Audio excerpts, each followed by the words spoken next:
everybody. I'm Philip. And I'm Justin. And together, we are Pajamas. And we are here to continue our adventure into Doctor Who. Season 3, Episode 3 is on tap for this video. We have... It's very warm. It's summer. Yay. So we've had the AC going for a little bit to cool the apartment down since we can't run anything. No AC, no fans, no nothing. Probably something you'll hear me repeat as we go on through the summer, because it's awful. Summer's awful. In case if you haven't noticed, we hate summer. Yeah. But hopefully this episode won't be awful. So far this season has been good. Alright, so without further ado, let's get into it. 36 degrees and it's blue all the way home. This is Sally Calypso signing off. They reminded me of that American Gothic painting. Yep, same. Yeah. That's what I said. One trip in the TARDIS and then home. Although, I suppose we could stretch the definition. And so it begins. Further. Yeah. What should I do? Find him before it's too late. We were just talking about you. Must be the lower levels. Down at the base of the tower, some sort of undercity. You've brought me to the slums. When you say last time, was that you and Rose? Yeah, it was, yeah. You're taking me to the same planets that you took her. Ever heard the word rebound? Your mother and father, they're on the motorway. Are they? So that's the human race 5 billion years in the future, off their heads on chemicals. Close down and pack your bags. Why is that then? And this street is closing. Tonight! They didn't do anything wrong.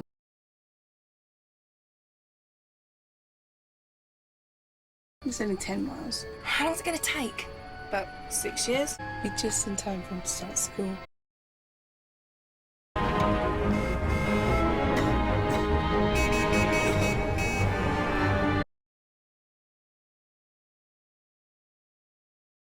And that's the rest of the family behind you. Oh, that's nice. Aww. Well, you've been driving for 2 months. Do I look like a teenager? We've been driving for 12 years now. And there's a chemical toilet at the back, and all waste products are recycled as food. Come on now, sisters. Is that any way to talk to an old friend? You know full well we're not sisters. We're married. I've got a hitchhiker here, calls himself the Doctor. Hello, sorry, I'm looking for someone called Martha Jones. Wait a minute. Grabs it. You'll have to keep trying. There's no one else. Thank you. He said thank you. Yay. She must mean an awful lot to you. Hardly know her. I was too busy showing off.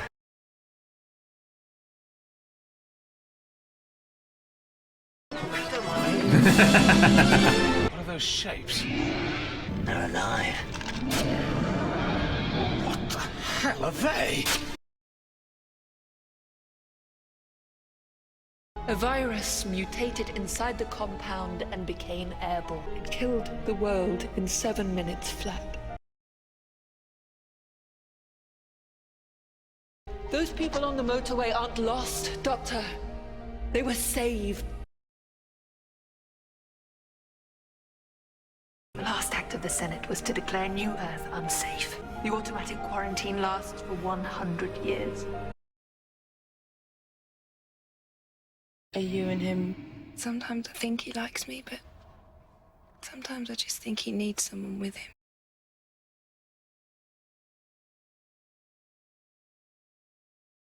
They don't even know where I am. My mum and dad. If I died here, they'd never know.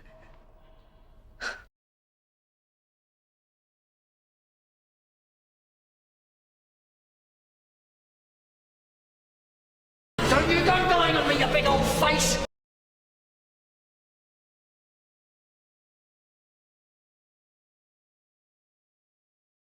My name's the Doctor. Doctor!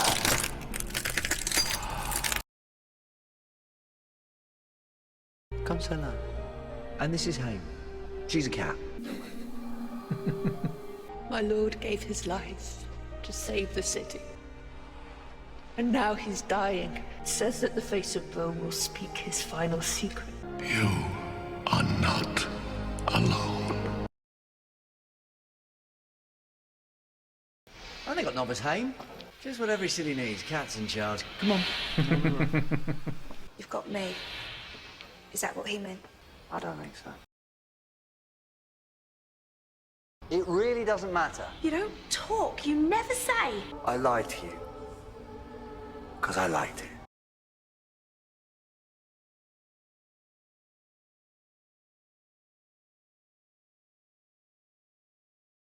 That was definitely a good episode. Yeah, it was another one of those neat concepts. They're stuck in this endless loop.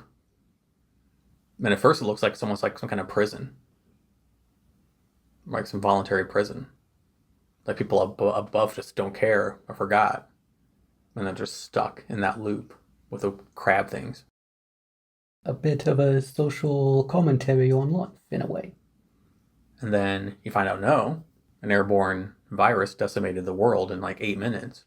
And then, yeah, just, that's what I like. That's what's cool. Like, and it was bliss. Apparently, yeah.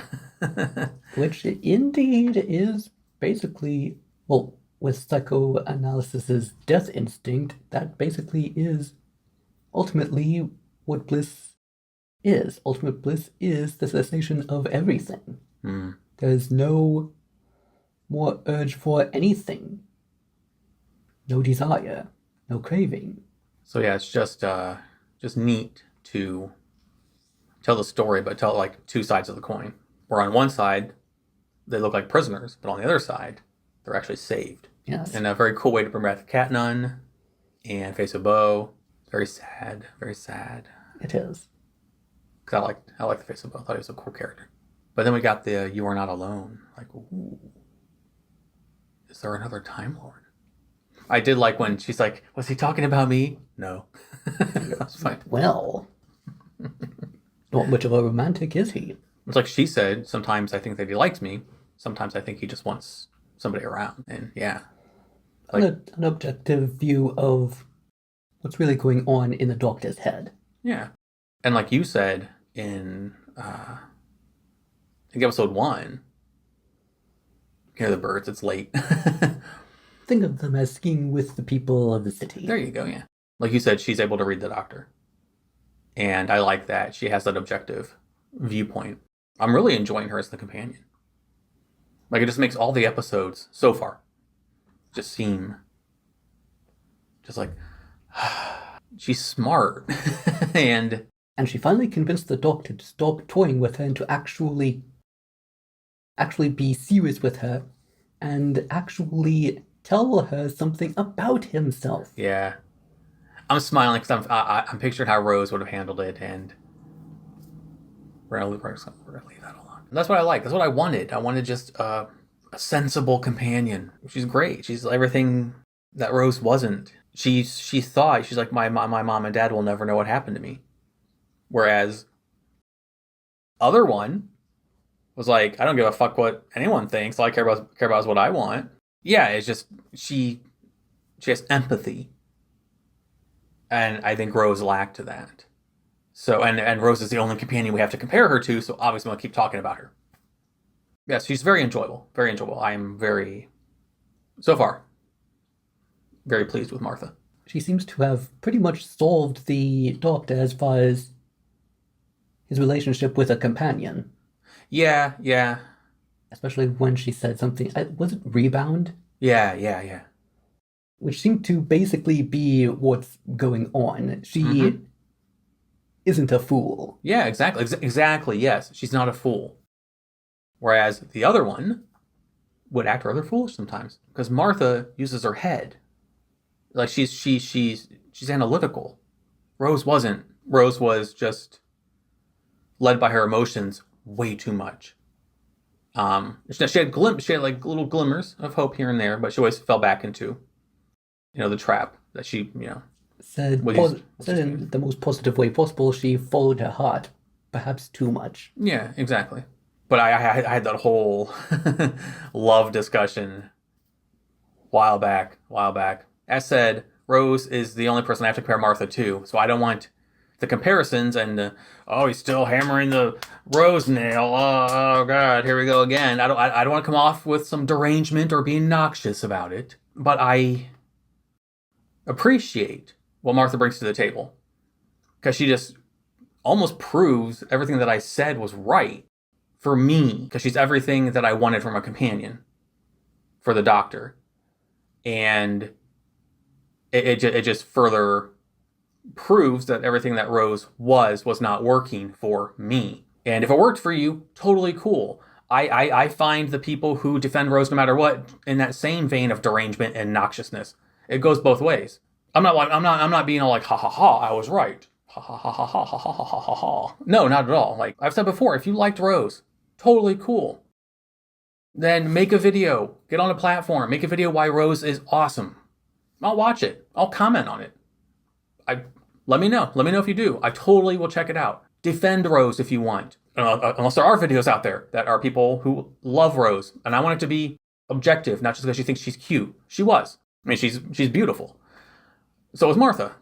But Martha is just, in a word, as said, pleasant. She's tolerable. She's sensible. Yeah, she's all these. If she has a moment of weakness or something, like in episode 2 when she was starting to fall for the Doctor and he wanted her to lay beside him, and then he mentioned Rose and she got mad. That made sense because she doesn't know what's going on. Like she's trying to figure this out, not trying to figure this out. So she's playing both. Which hopefully, not everybody does it, obviously, but hopefully people do that. I know it's hard sometimes. Especially when you are so infatuated with someone or so into something that this is all you follow, this is all you listen to. Even if this is like, hey, hey. I like that Martha does a good job of listening to both. Balancing. Yeah, exactly. And I think I like it so much because I can relate to that, because I've always thought that I have a decent balance of what does my heart want, but what does my head want? You know, the emotions and the analysis. And Martha seems in that same, cut from that same cloth. Whereas I think maybe people who like Rose are cut from the cloth where they are ruled by, I've talked about this before, maybe they're ruled by their emotions. They follow their heart, as you said, which I think can be a detriment, obviously, because I ranted about it for 2 seasons. But, and I'm not saying you're wrong for doing that, just everyone's different. Everyone's built differently, we're wired differently. You're different than me, and vice versa. And that's what makes it interesting. That's what makes the conversations interesting. Even if you, I said before, even if you don't like me, the conversations are still interesting to me because I like different viewpoints. If I talk to everyone that thought like me and agreed with me, it wouldn't be as much fun. We could all be like, yeah, Rose sucks, high five. But who wants to do that? And I know I went off on a little tangent here, but the point is that Martha is everything I asked for. Like when we got Sarah Jane in that episode, I'm like, oh, wow. She was great. Why can't we have her? I was like, and we do. We have like a, well, to me, we do. I didn't watch the season or seasons that Sarah Jane was in. I think it was back in the 70s. I didn't watch those. Obviously, I just found out about her in that episode. But just that little bit was like, oh man, this is what a companion could be. Fun and interesting. I want to know more about her. And as she said, she came with a cool little robo-dog. And I said then and throughout that I hope we get that. And we do. We have it. And it's wonderful. I know this is a long, drawn-out thought process, but it's just nice to be looking forward to an episode and not just be like, okay, here we go. Like, it's just okay. Even if the episode sucks, I don't have to worry about personality traits that don't click with me dragging it down even further, because I can trust that the character of Martha, even if she makes a mistake or makes a dumb decision, I only know for 3 episodes, obviously, but in my head, she will put some thought into it, forethought into it, try to balance, as we said, heart and head. And I dig that. So far, I like Martha a lot. I'm really happy they went this route with the companion. I'm really happy that it's going the way it's going. The casting is great. I think she's doing a great job. She's not a bad actress at all, but I will give Rose a little credit. I've said this before about Billie Piper. Billie Piper is great at emoting, showing sadness and anguish and crying and just showing emotion. Fantastic actress. So when I saw Martha on the car with a couple and Martha was crying, in my head I was like, if you put Rose in that same situation, I think the emotion would have been a little more palpable, because Rose being an emotional character and Billie Piper bringing that emotion to the character, it didn't feel as emotional, I think, as if Rose had been in that situation. If that makes sense. Now, Martha did a good job. She showed emotion and she was, but I guess there's a term like selling the moment. I think Rose might have sold, like, I think when it comes to emotional stuff, so far, because Martha hasn't had a lot to chew on. So this is the first thing I've seen her get, kind of emotional. So yeah, there you go. A compliment for Rose. But it'll be interesting as the season goes on, and to see Martha kind of like maybe sink her teeth into some more serious subjects or topics and whatnot, like she did when she was realizing that she might not see her family again. And it makes me even happier that we didn't get Oi Slap and Screech voice. I like Catherine Tate, I do. And as a one-off, see, I didn't know at the time that she was a one-off. I didn't know that. I thought they were introducing the new companion.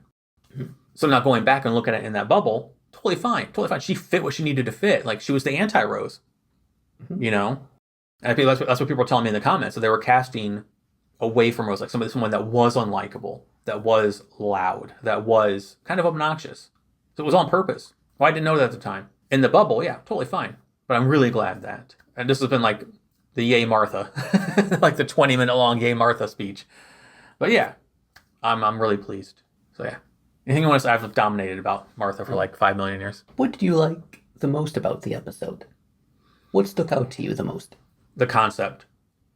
And I've noticed this with Russell T Davies, the ones that he writes. His concepts are always not only interesting, but they're layered. Not everything's quite as cut and dry as it seems. Nothing's as it seems kind of thing. They're just well thought out. They're intelligent. Stuff makes sense. Like, it'd be interesting to go back now and see who wrote what. Now that I have kind of a feel for episodes and whatnot, and see if like the ones that I didn't like have the same writer, the ones I did like have the same writer. That'd be interesting to go back and check out sometime.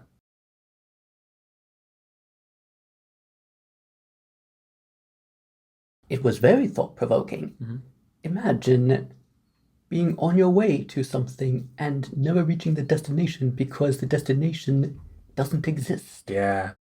There's so much that it could be used as an interpretation of in real life. Yeah, they're just going in circles. They're like, that never ends. Yeah. You dangle the carrot in front of someone, and they'll follow you wherever, Yeah. There's an immense amount of social commentary that can be said about the concept of people are trying to get somewhere, but they aren't really going anywhere. Yeah. There's a train coming. We can't help that, so we're just going to talk through it. Sorry in advance. We love trains right there. Well, hopefully the train's going somewhere. Yes, and not just in a circle, because then we'll have to hear it again and again and again and again, and that would not be fun. But I was thinking if they're stuck, like that older couple, the lesbian couple, who had been there for like 21 years or something, like forever. I really appreciated that they were in the episode. Yes, thank you, RTD, for the inclusion. Yes, and they were able, not only simply there for the sake of being there, but actually helped in the plot. Yeah. They helped the Doctor locate where Martha was. Yeah, they didn't feel like they were just like, we need to have lesbians in this episode. The writer, Russell T Davies, is like the showrunner, and he's a gay man, as we talked about, because I found that out after I went on my rant about it being written by heterosexual men. I was wrong about that. So yeah, it's cool to just put that in there. And if you're writing from the point of view that you're familiar with, a gay point of view, then you understand that we are just here. Like, we exist. Well, we need to have a gay person in this thing, so let's put them, like you said once, a stereotype with a hat. When we were talking about The Vigil. Oh, yes. And there was a gay character included in that, and it was just naturally in the movie. He actually belonged in that scene when the people were talking around the table. Yeah. So we're like this. That couple belonged in the narrative of the story. Yes, they didn't simply take, let's see, a stereotypical person. We also need this person to be that, so here's a hat. Yeah, exactly. It didn't seem like it wasn't a cliche simply wearing a hat. Right, yeah. So yeah, it was really cool to see that. And maybe I'm reading that wrong too. I don't know. As I've said before, taking it as I get it, and no spoilers and all that stuff. Like no nothing. So we react to it as it's presented to us, and that's how I interpret this. What was your favorite bit about the episode? Like mine was just the storytelling and the layering. What did you like? Well, I liked it that the cat people were back. Yeah, that was cool. It does lead to a very interesting thing. There was the couple that had children, so humanoid catman plus human woman equals Kittens. feline kitten. Yeah. Well, male and female cats. Yeah. Kittens. Maybe they'll grow up into humanoid. Maybe they're like kittens to like puberty, and then they start to form into human. That maybe they begin as kittens like cats today do, and that they eventually grow up into humanoid cats. Yeah. That's possible. Mm-hmm. They were cute. Yes. I also wondered, I think there's a point I had earlier. I wonder, earlier I wondered, I think I was starting this before I went off on one of my tangents. If you're there for that long, eventually people have to die. That many people, just eventually someone's going to die. Well, if you're dead, you can't drive forward, et cetera, et cetera. So then what happens if they die? But then they said that the system was automated. So I'm assuming that if the system detects a life form is not present, the car will just shut off and probably just drop and go to the crab things. Yeah. That's how I'm gonna put a bow on that one, because it was kind of like in the back of my head, like, what happens when you die? But if it's automated, then it might just automatically send you to your burial. As you said, the social commentary, and it makes you think. And as we've said in past videos, the ones we like the most are the ones that make us think. Yes, that what was a destroyed society was bliss. Yeah. It could, in a way, also be a commentary of what they were doing, selling these different things. Mm-hmm. Well, in a way, that's what self-medication is. Mm-hmm. Yep. Because like we had happy. Well, there's happy pills. Forget. Well, there's just drugs that will numb your mind and numb your. Well, they won't make you like forget, but they'll numb the emotions or the receptors and and all that stuff. Sleep, yeah. Honesty, there is a truth serum. So yeah, it was like interesting that all these patches, and I really like the concept of the patch.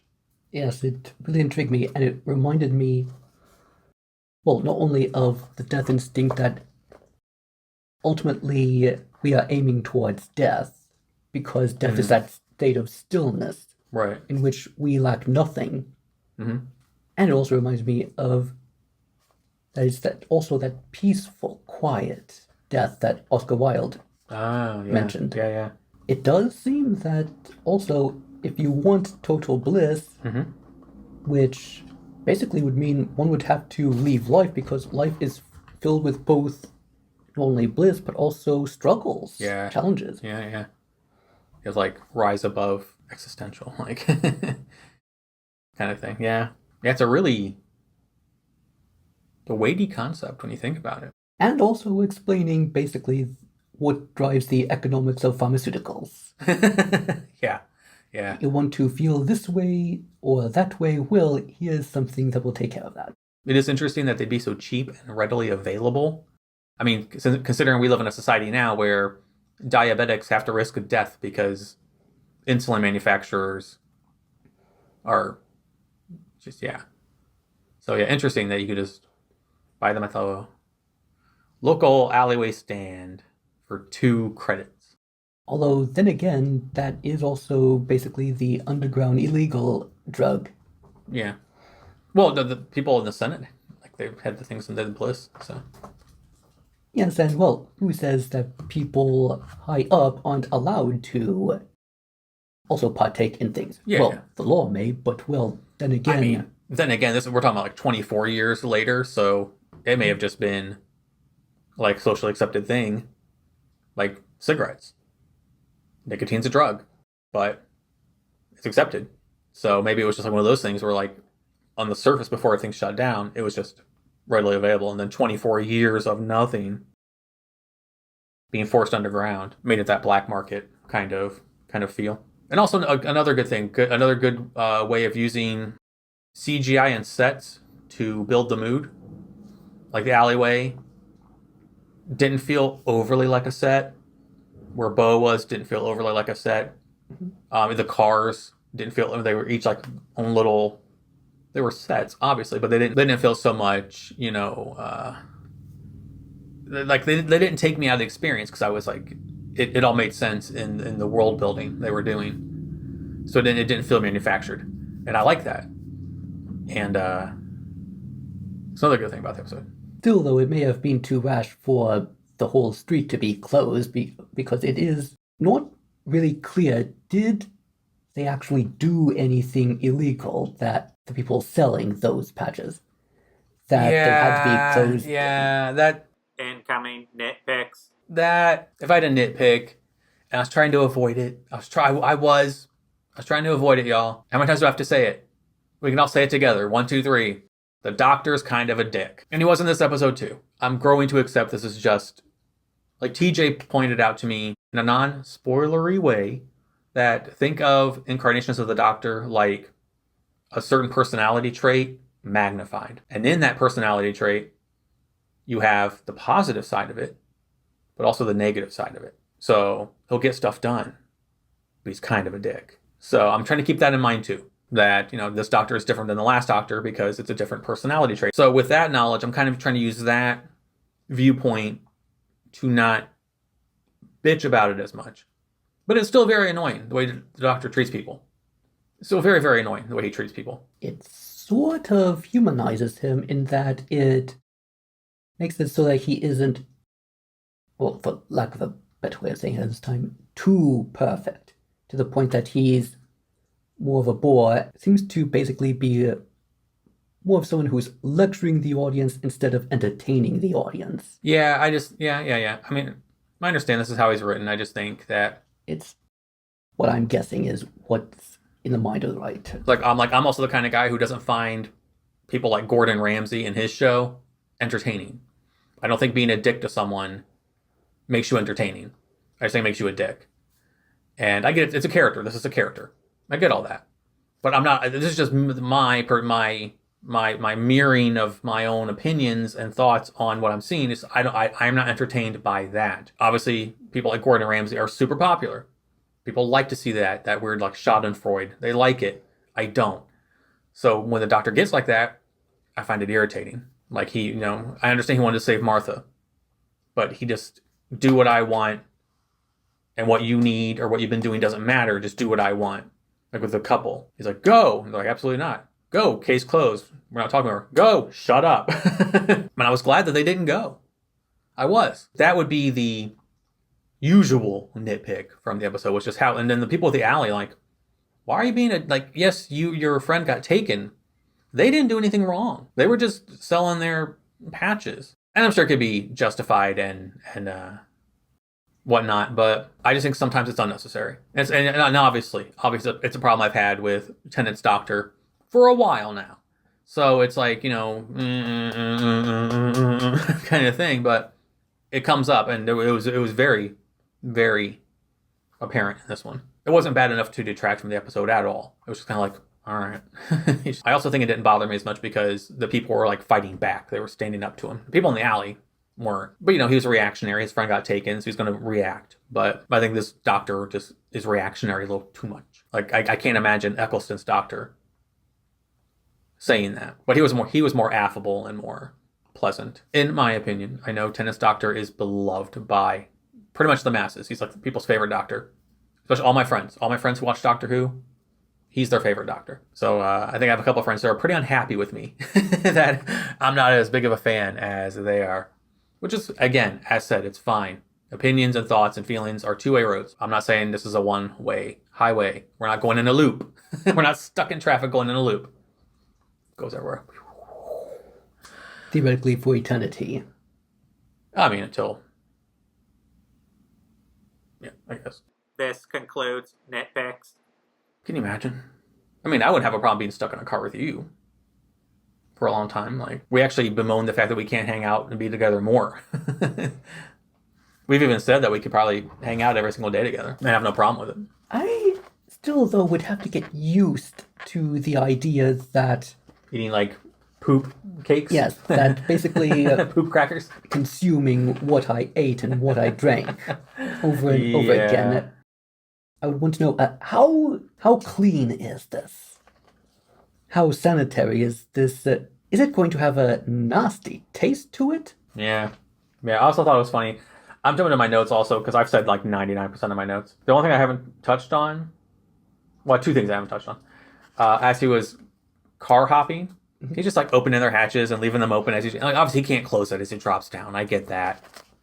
But I was like, there was people with like kids and like whatnot. You're just like letting all the exhaust and stuff. I mean, obviously they're not going anywhere, so they're not like they could just close the hatch behind him. Yeah.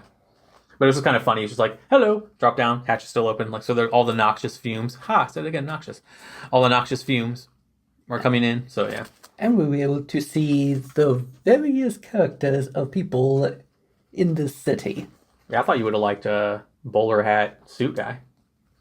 Oh, yes. He's very dapper. And then at the very end, where I saw people driving around, I was like, do you just like pick where you want to live now? Because no one is like living there, obviously, because they've been dead for like decades. So you just drive around and find something you like, and that's where you live now? Or do you go back to your old house? Like, what do you do? Like, well, everyone up here is dead. I'm gonna go over to like Manhattan, find me a super nice apartment that overlooks Central Park. Heck yeah. What are they gonna do? Kick me out? It's also interesting to think about how economy and commerce is gonna start again. Like everyone has to like reintroduce themselves into society as a society. It's really intriguing to think about how that's going to start up again. Like what shops are going to open up first and how are they going to do it? How are they going to get the supplies? Basically starting a whole new country. Well, like a whole new civilization. Over again. Yes. Yeah. Do we start with like vegetable and fruit stands and then, like available goods, sell poop crackers? So it's if you think about it, it's interesting. Like it's a barren emptiness above. And their life has started over again. But when you stop and think about what does that mean? Life has to start, but it has to be sustainable life all over again. Yes, and with that blank slate, well, with nothing there will come the many people with the many opinions of which way it should go. Exactly. Who's in charge? Who makes the decisions? Who's the new Senate? Who's the new president or whatever? I don't know. The world is dead. They have to like repopulate the world. But how does the world's social, political, economic, and all of that, how do all of these structures redevelop? Because they're like in an embryonic state now. They have to regrow. And it's really fascinating to think about how is this going to happen? I would love a spin-off series from this. Just how New York evolved, and then how the world evolved after this, like the aftermath of this. Because if you deep dive into it, it's just like, wow, there's a lot there to really wrap your mind around. Not just what was going on down below. The ending is just this, like you said, a blank slate. So how do you start to fill that slate in? And it's like a blank board. It's like, chalkboard that's been erased and left barren for 24 years. What do you start writing on it to get it going? What do you start doing to get that ball rolling in that blank slate? So it's really interesting to think about. Yes, what would be the first thing to write? Or do you just have like a massive like town hall meeting? Would be my guess. And then you just go from there, like figure stuff out. Hey, we're back. We've been stuck down there. Yeah, it's really cool. Really cool. And again, that's what I like about these kind of episodes.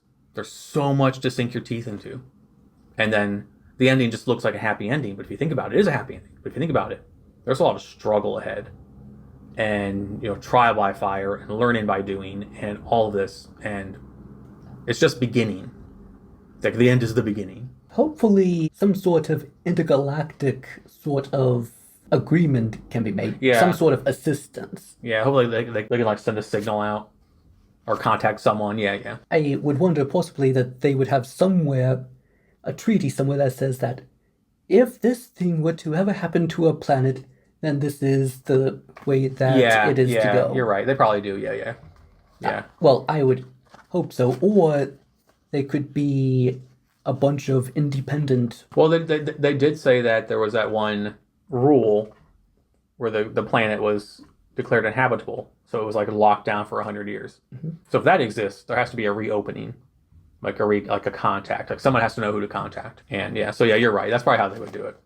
I'm thinking on like our level, if like Although we came up, what would we do? It is a good question, though, of how the new, etc., York will be. Yeah.